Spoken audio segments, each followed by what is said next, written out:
So hello everyone, this is Vishal राज।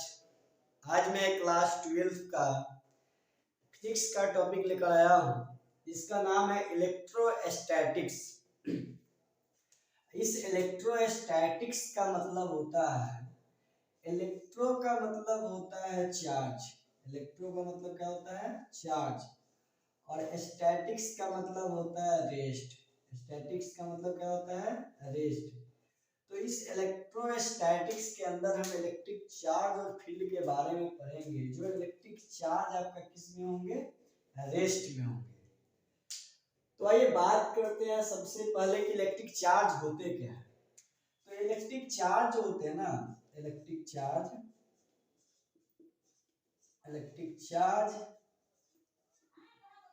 एक intrinsic properties है। Intrinsic properties है। इंट्रिंसिक प्रॉपर्टीज ऑफ मैटर, यानी matter का एक इंट्रिंसिक प्रॉपर्टीज है जिसको हम चार्ज कहते हैं। इंट्रिंसिक का अर्थ होता है इसके पास, यानी फंडामेंटल, कुछ इसके पास मास हो या कुछ वैल्यू, इसे हम इंट्रिंसिक बोलेंगे, जो मैटर का एक प्रॉपर्टीज है। अगर इसका इलेक्ट्रिक चार्ज को अगर टाइप्स देखें, चार्ज इलेक्ट्रिक चार्ज को हम डिनोट करते हैं क्यू से। इसके एसआई यूनिट की अगर बात की जाए तो एसआई यूनिट जो होता है इसका होता है कूलम। क्या होता है? कूलम। और इस कूलम को डिनोट करेंगे सी से। कूलम किससे डिनोट करेंगे? सी से। अगर इसका टाइप्स देखा जाए तो दो टाइप्स के होते हैं। एक होते हैं नेगेटिव चार्ज, एक होते हैं पॉजिटिव चार्ज। नेगेटिव चार्ज को हम लोग बोलते हैं इलेक्ट्रॉन। क्या बोलेंगे? इलेक्ट्रॉन। और पॉजिटिव चार्ज को हम लोग बोलते हैं प्रोटॉन। क्या बोलेंगे? प्रोटॉन। इसमें इलेक्ट्रॉन का चार्ज होता है -1.6 इंटू 10⁻⁻19 कूलम होता है। और इसका प्लस में होता है 1.6 इंटू 10⁻⁻19 कूलम के बराबर होता है। अगर बात किया जाए ड्राइव का, तो ड्राइव क्या कर सकते हैं? I इक्वल टू होता है Q/T। 10th में आपने तो पढ़ा है इलेक्ट्रिक करंट के बारे में। तो Q इक्वल टू क्या हो जाएगा? I into T. तो Q इज इक्वल टू आई का ऐसा यूनिट देखा जाए तो एम्पियर होता है, टाइम का ऐसा यूनिट देखा जाए तो सेकंड होता है। यानी ए इंटू सेकंड को हम लोग एक नाम बोलते हैं कूलम। क्या बोलते हैं? कूलम, जिसको डिनोट करते हैं सी से। इसलिए हम कह सकते हैं कि 1 कूलम जो होता है ना, 1 एम्पियर इंटू 1 सेकंड के बराबर होता है। क्लियर है? 1 एम्पियर इंटू 1 सेकंड के बराबर। ये तो रहा आपका एसआई यूनिट। एसआई यूनिट आप कूलम बोल सकते हैं। लेकिन बात करते हैं सीजीएस यूनिट का। सीजीएस यूनिट क्या होता है इलेक्ट्रिक चार्ज का? तो सीजीएस यूनिट होता है स्टेट कूलम। क्या होता है? State coulomb. ठीक है। अगर बात करें सबसे हाईएस्ट, सबसे बिगेस्ट यूनिट क्या होता है कूलम का, तो होता है फैराडे। तो एक फैराडे में जो होता है ना, सॉरी, एक फैराडे जो होता है वो कितना होता है? 96500 कूलम्स के बराबर होता है। ये आपका इलेक्ट्रिक चार्ज के बारे में। ठीक है। अब बात करते हैं इलेक्ट्रिक चार्ज की प्रॉपर्टीज के बारे में।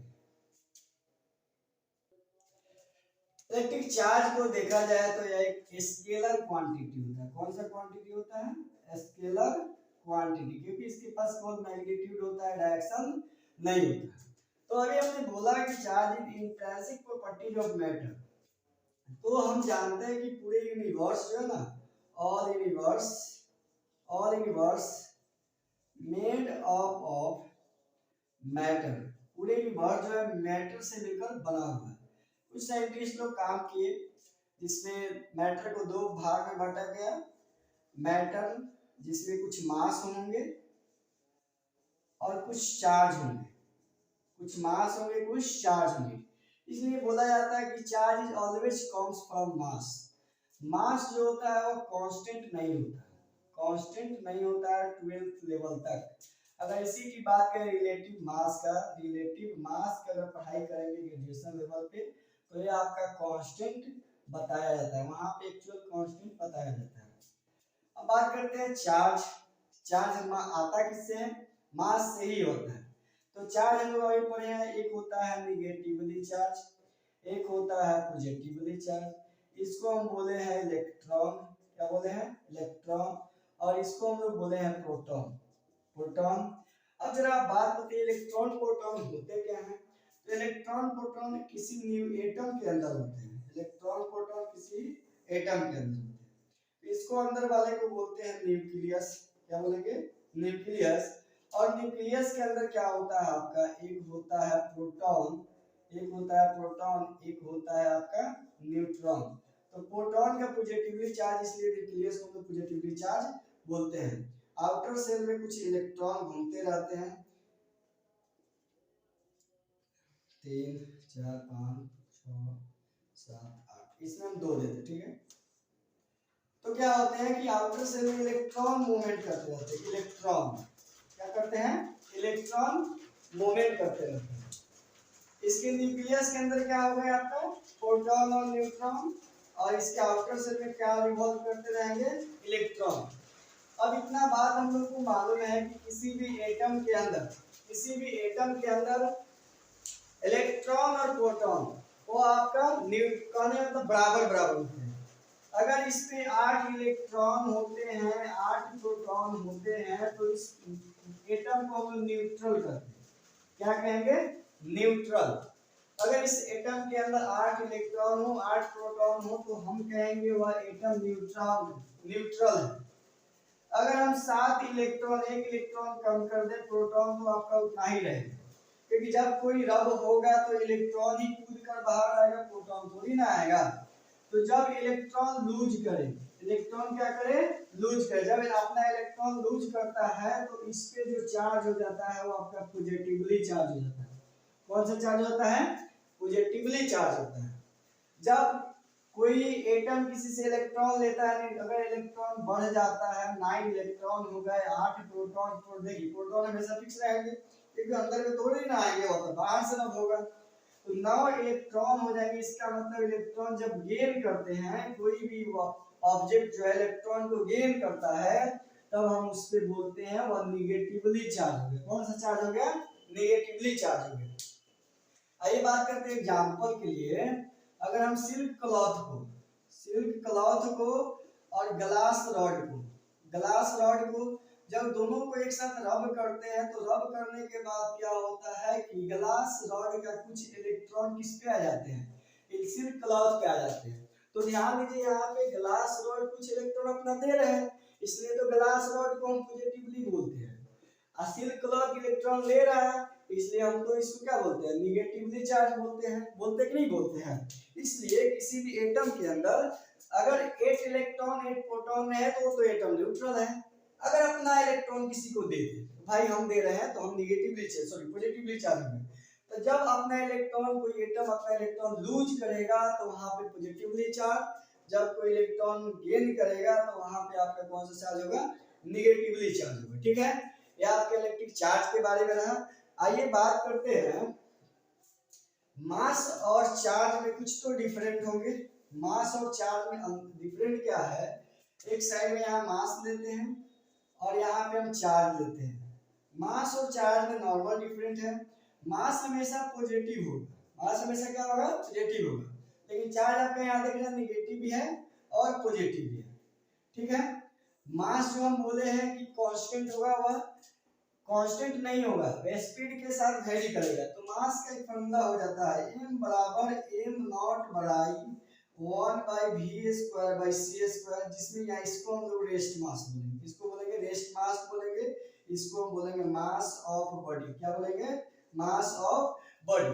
जब हम किसी ऑब्जेक्ट को लाइट के स्पीड से फेंकते हैं ना, तो लाइट के स्पीड से फेंकने के बाद क्या होता है? मास के वेलोसिटी में या मास में, ठीक है, उस ऑब्जेक्ट के मास में कुछ ना कुछ चेंजिंग आ जाते हैं।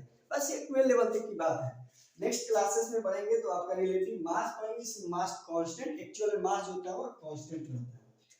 लेकिन यहाँ देखेंगे चार्ज है, देखिए, तो हम यहाँ कह देंगे कि मास डिपेंड्स अपॉन, मास जो होता है ना, मास डिपेंड्स करता है, mass depends on the speed, depends on the speed. यहाँ से हम कह सकते हैं कि मास जो होता है आपका स्पीड पे डिपेंड करता है, लेकिन charge does not depends on speed. ठीक है, चार्ज होता है आपका स्पीड पे डिपेंड नहीं करता है, मास आपका स्पीड पे डिपेंड करेगा। लेकिन चार्ज आपका स्पीड पे डिपेंड नहीं करेगा। यही आपका मास और चार्ज के बीच का कुछ डिफरेंट था। अब इसके बाद हम बात करते हैं इलेक्ट्रिक चार्ज के कुछ कुछ प्रॉपर्टीज होते हैं। भाई इसके बाद हम बात करते हैं इलेक्ट्रिक चार्ज के प्रॉपर्टीज के बारे में। देखिए प्रॉपर्टीज ऑफ इलेक्ट्रिक चार्ज क्या होते हैं।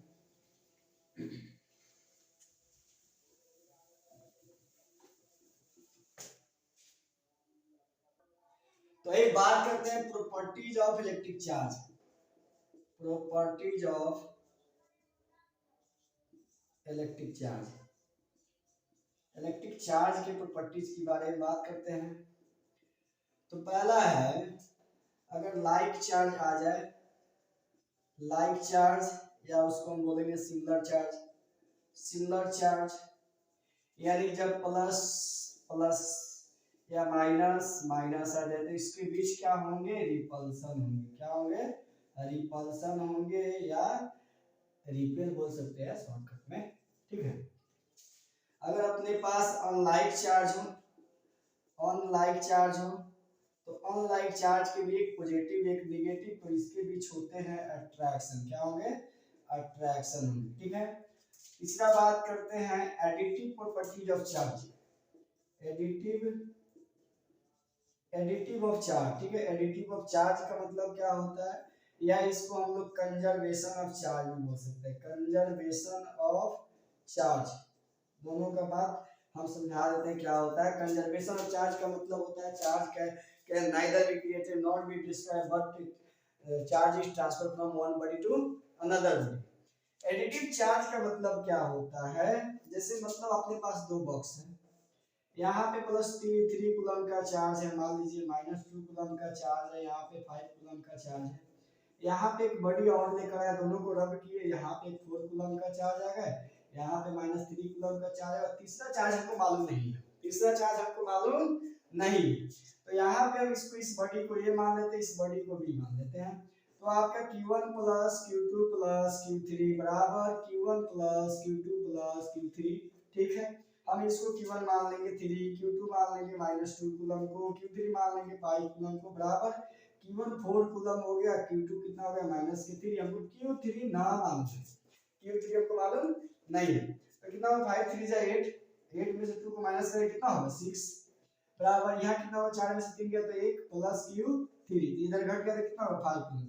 इसका मतलब है तीसरे चार्ज पे, सॉरी दिखने में तो परेशानी हो रही होगी, तो तीसरा चार्ज जो है हमको कितना मिल रहा है 5 कूलम के मिल रहा है, कितना मिल रहा है 5 कूलम का मिल रहा है। अब जरा दोनों बॉडी पे गौर कीजिए, 3 5 8 में से 2 गया तो 6 कूलम इस पे है, इस पे जरा देखिए 6 5 5 और 9, 9 में से 3 गया तो 6 कूलम चार्ज है कि नहीं, बताया। पहले जितना चार्ज था रब करने के बाद उतना ही चार्ज हुआ। एडिटिव ऑफ चार्ज बोले या कंजर्वेशन ऑफ चार्ज बोले, कंजर्वेशन ऑफ चार्ज का कांसेप्ट क्या होता है, charge can neither be created nor be destroyed but charge is transferred from one body to another body. पहले भी आपके पास 6 कूलम के चार्ज थे, अभी भी आपके पास 6 कूलम के चार्ज हो रहे हैं, तो इसको एडिटिव प्रॉपर्टीज बोले, एडिटिव ऑफ चार्ज बोले या कंजर्वेशन ऑफ चार्ज। अब इसके बाद हम बात करते हैं क्वांटाइजेशन ऑफ चार्ज के बारे में। तो देखिए क्वांटाइजेशन ऑफ चार्ज क्या होते हैं।